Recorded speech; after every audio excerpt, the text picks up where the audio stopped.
खुलुमबाय, welcome to माय new channel. नोंथांमोनखौ आंनि गोदान यूट्यूब चैनलाव बरायनाय जाबाय।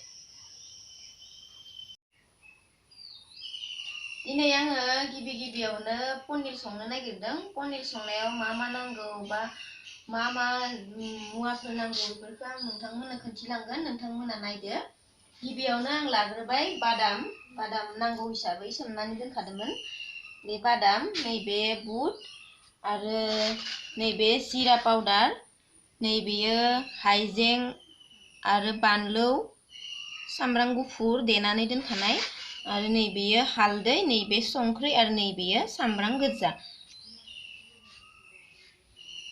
दिनैनि आंनि गिबि भिडिअ'आनो जाहैबाय पनिर बानायनो नागिरदों।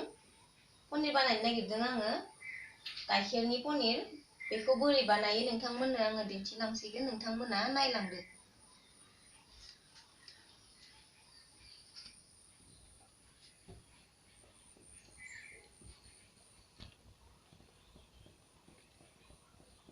पनिर बानायनो थाखाय गिबियावनो नारेंखौ सेबनानै होनांगौ गोदौबाय थानाय गाइखेराव। दायो आं होनोसै।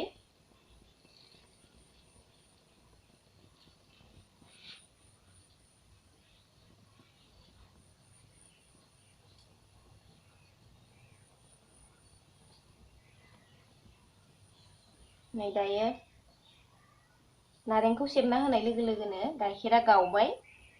गावनाय गाइखेरजोंसो जायो नालाय पनिरा। दायो नायनो हागौ नोंथांमोना। नै गाइखेरा गावबाय।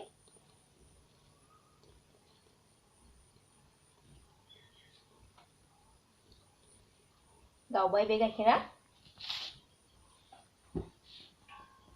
पनिरखौ संनो थाखाय गाइखेरखौ 5 मिनिट गोदौ होनांगौ।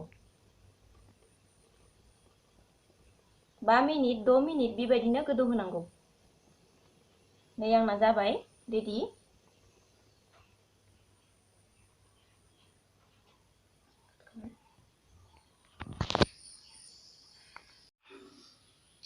दायो पनिरखौ गोदौ होखांबाय। दायो मोनसे सि गोबायाव लानानै बेखौ जमा खालामनांसिगोन, होमबासो पनिर जागोन नालाय। दायो आं नै लखबनोसै।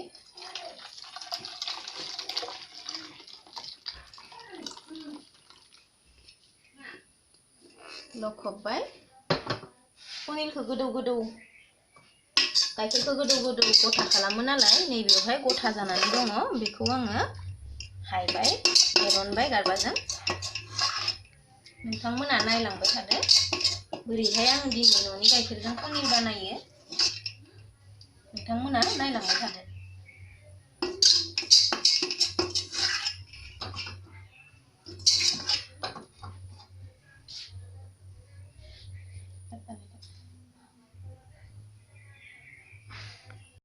गांसे हिस्रियाव लाबाय गाइखेरखौ। बेखौ दसे सुथुमनानै गथा खालामनांगोन नालाय, बे होमबासो पनिर जागोन नालाय। बेखौ 20 मिनिट बा 30 मिनिट दोननांगोन जमा खालामनानै, गथा खालामनानै। नोंथांमोना नायलांदो।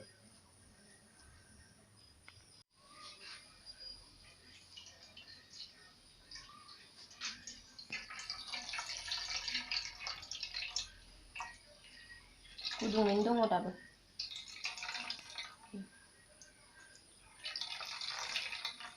हमनोनो हालायाखै आङो।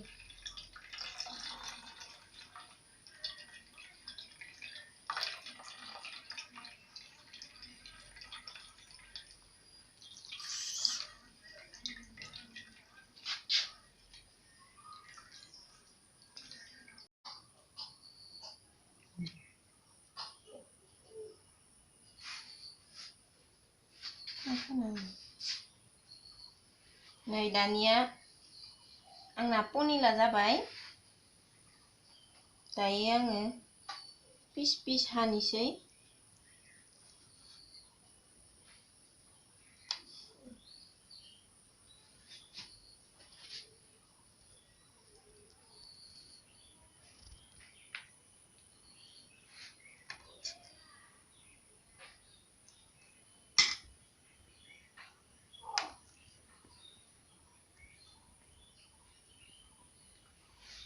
참.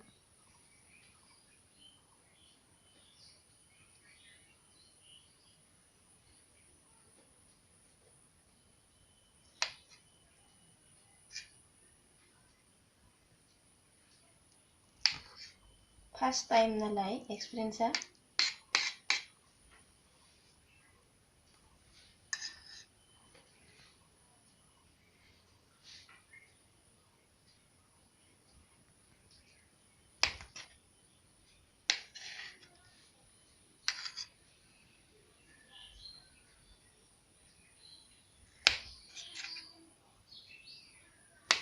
जाबाय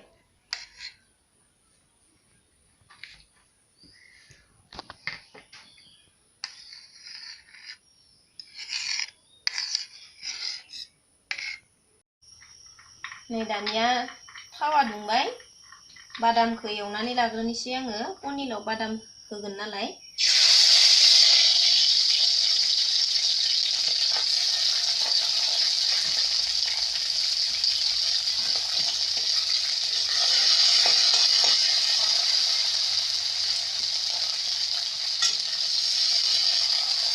संख्रि एसे होनांगौ बादाम एवनायाव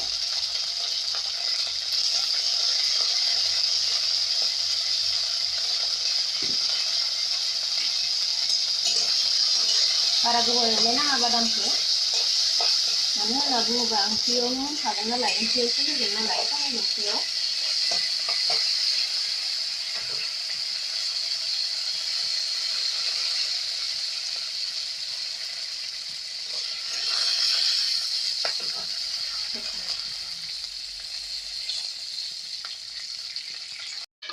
मोनबाय बादामा इसेल' एवथ्रोनांगौ बादामखौ आं हायना लानोसै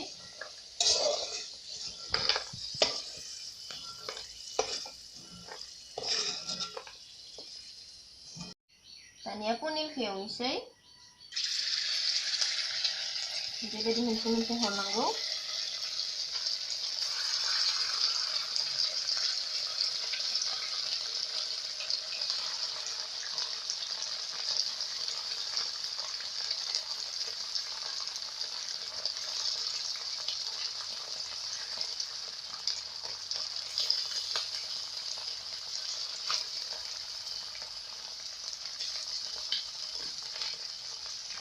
पनिरा मोनबाय दानिया हायनोसै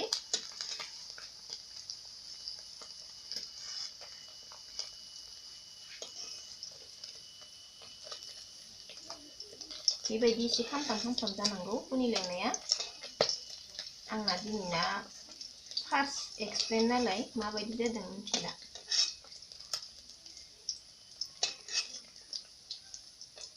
बादामखौ जों पनिरखौ जों एवनानै लाग्रोनांगौ जाबाय पनिर संनो थाखाय आं दानिया रेडि खालामबाय गिबियावनो नै जिरा मस्ला जिरा पाउडार बेखौ नांगौ आरो नैबे जाबाय बानलु हाइजें आरो सामब्राम गुफुर देनानै लाबाय आरो नैबेयो हालदै आरो नैबेयो संख्रि नैबेयो सामब्राम गोजा सामब्रामखौ हरनोसै सामब्रामखौ हरबाय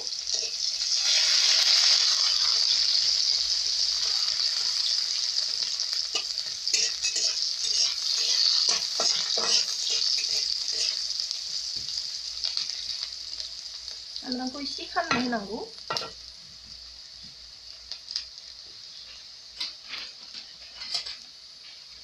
ओमफ्राय जिराखौबो एसे होनानै होखानोसै दा उनावहाय खेमसे होफिनबावगोन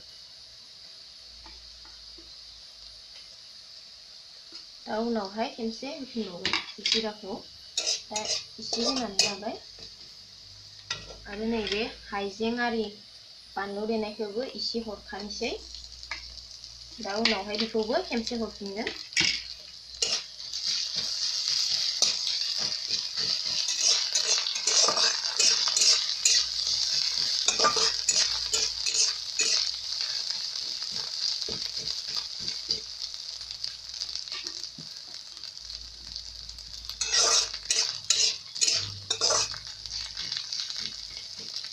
मोदोमथारबाय।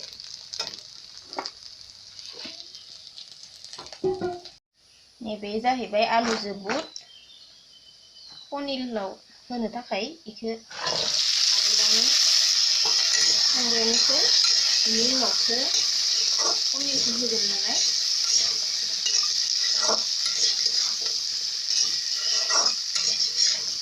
दसे खोबना होनांगौ बिनि उनावसो संख्रि हालदैखौ होनांगौ।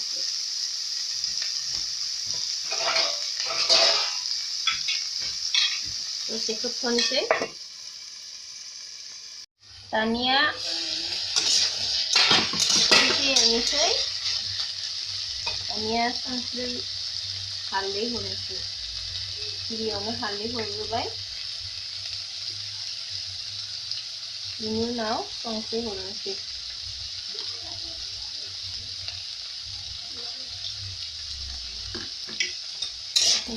एरना होनोसै।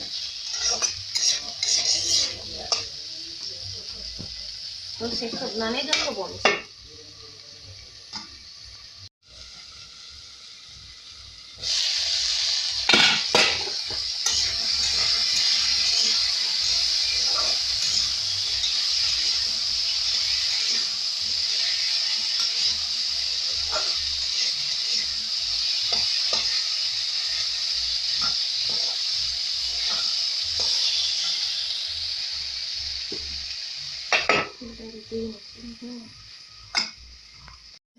दानिया आङो बादामखौ हरनोसै।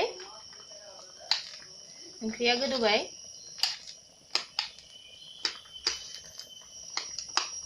नै बादामखौ आङो होजोबनोसै बिनि उनाव पनिरखौ हरगोन। होखाजायो माबाखौबो पनिरखौबो हरखानोसै पनिरखौबो।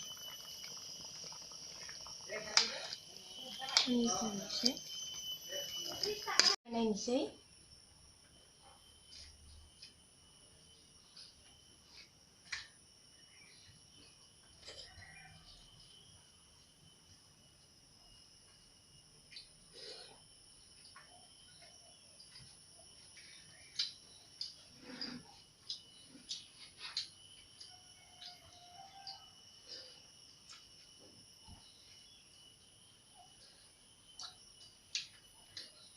फार्स्ट टाइम संनायबाबो मोजाङानो जादों।